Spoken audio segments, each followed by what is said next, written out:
Indian സിനിമയിലെ മികച്ച നടിയാണ് കങ്കണ റണൌട്ട്. അതിൽ സംശയമൊന്നുമില്ല. അസാധ്യമായ അഭിനയ പ്രതിഭ. അത് സിനിമയിൽ. പക്ഷെ ജീവിതത്തിൽ അവർ കാട്ടിക്കൂട്ടുന്നതെല്ലാം തരം താണ പരിപാടിയാണ്. തരം താണ പരിപാടി എന്ന് തന്നെ പറയാം. ഉദാഹരണത്തിന് കർഷക സമരത്തെക്കുറിച്ച് അവർ പറഞ്ഞ വാക്കുകൾ. സമരം നടത്തുന്ന കർഷകർ തീവ്രവാദികളാണെന്ന് അവർ പറഞ്ഞു കളഞ്ഞു. മാത്രമല്ല, കർഷക പ്രമാണിമാർ 100 രൂപ കൊടുത്ത് ആൾക്കാരെ സമരത്തിന് കൊണ്ടുവരുന്നുവെന്നും പറഞ്ഞു. അതൊക്കെ കർഷകരുടെ വലിയ രോഷത്തിന് കാരണമായി. പക്ഷെ അതോടുകൂടി കങ്കണ റണൌട്ട് മോദിയുടെ പെറ്റായി മാറി. നടൻ സുശാന്ത് സിംഗ് രജ്പുത്തിന്റെ ആത്മഹത്യയുമായി ബന്ധപ്പെട്ട് ചില വെളിപ്പെടുത്തലുകൾ നടത്തിക്കൊണ്ടാണ് കങ്കണ റണൌട്ട് ശ്രദ്ധേയമാവുന്നത്. മാത്രമല്ല, താൻ പല പ്രാവശ്യം മീറ്റുവിന് ഇരയായിട്ടുണ്ടെന്ന് അവർ തുറന്നടിക്കുകയും ചെയ്തു.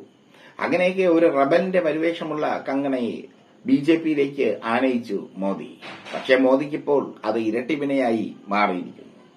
കങ്കണ റണൌട്ടിന്റെ പ്രവൃത്തികൾ കണ്ടു കഴിഞ്ഞാൽ ഈ അല്പനത്തിലെ ഐശ്വര്യം കിട്ടുമ്പോൾ അർദ്ധരാത്രി കുട പിടിക്കും എന്ന മട്ടാണ്.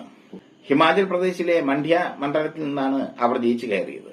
ജയിച്ചു കയറിയതിന് പിന്നാലെ നിബന്ധനകൾ വെച്ചിരിക്കുന്നു.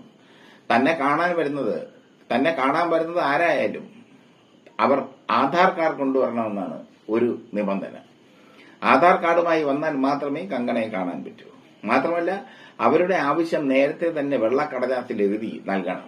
എങ്കിൽ മാത്രമേ തന്നെ കാണാൻ പറ്റൂ. ഇതൊക്കെയാണ് അവർ പറഞ്ഞിരിക്കുന്നത്. ചുരുക്കത്തിൽ വോട്ടർമാരെ വിഡ്ഢികളാക്കിയിരിക്കുന്നു കങ്കണ. സംഘപരിവാറിനും ബിജെപിക്കും കങ്കണയുടെ ഈ പ്രവൃത്തിയിൽ വലിയ അരിശമുണ്ട്. സിനിമാ താരങ്ങൾ എപ്പോഴും ഇങ്ങനെയാണ്. നമ്മുടെ സുരേഷ് ഗോപി പറഞ്ഞ കേട്ടില്ലേ, എന്നെ എന്തെങ്കിലും ഉദ്ഘാടനത്തിന് വിളിക്കണമെങ്കിൽ എനിക്ക് പണം വേണം.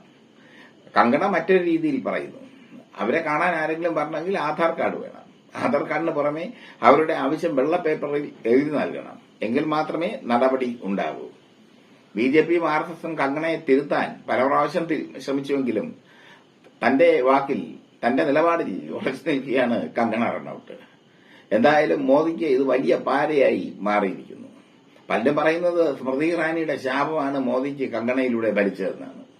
സ്മൃതി ഇറാനിയെ എന്ത് ക്രൂരമായാണ് തഴഞ്ഞളഞ്ഞത് മോദി. ബിജെപി എന്ത് ക്രൂരമായി അവരെ തഴഞ്ഞു. കങ്കണ റണൌട്ടിനെ പോലെയുള്ള പുതിയ തലമുറയെ കിട്ടിയപ്പോൾ സ്മൃതി ഇറാനിയൊന്നും അവർക്ക് വേണ്ട. കങ്കണ റണൌട്ടിനെ പോലെയുള്ള ഗ്ലാമർ താരങ്ങൾ മതി.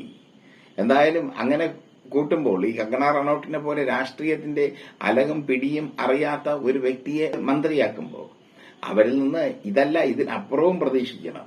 അതിപ്പോ ഏകദേശം മോദിക്ക് മനസ്സിലായി കഴിഞ്ഞു. കങ്കണയ്ക്കെതിരെ ഹിമാചൽ പ്രദേശിലെ ബിജെപി ഘടകം ഒന്നടങ്കം രംഗത്ത് വന്നിരിക്കുന്നു. നേതാക്കൾക്ക് പോലും കാണാൻ പറ്റുന്നില്ലെന്നേ. ബിജെപിയുടെ ഹിമാചൽ പ്രദേശിലെ പ്രധാന നേതാക്കൾക്ക് പോലും കങ്കണയെ കാണാൻ പറ്റുന്നില്ല. അവർ ചെല്ലണമെങ്കിലും വേണം ആധാർ കാർഡ്. മാത്രമല്ല, എന്താണ് ആഗമന ഉദ്ദേശമെന്ന് വെള്ള പേപ്പറിൽ എഴുതുകയും വേണം. എഴുതി അവർക്ക് കൊടുക്കുകയും വേണം. അല്ലാതെ ഒന്നും കേൾക്കാനുള്ള സമയമില്ല അവർക്ക്. വല്ല കാര്യമുണ്ടോ ഇതുപോലുള്ള ടീമിനെ പിടിച്ച് MP ആക്കിയിട്ട്? എന്തായാലും കങ്കണയുടെ ഈ തീരുമാനങ്ങൾ കോൺഗ്രസ് ആയുധമാക്കി എടുത്തിരിക്കുന്നു. കങ്കണയ്ക്കെതിരെ ശക്തമായ പ്രചരണം അഴിച്ചുവിടാൻ ഒരുങ്ങുകയാണ് കോൺഗ്രസ്.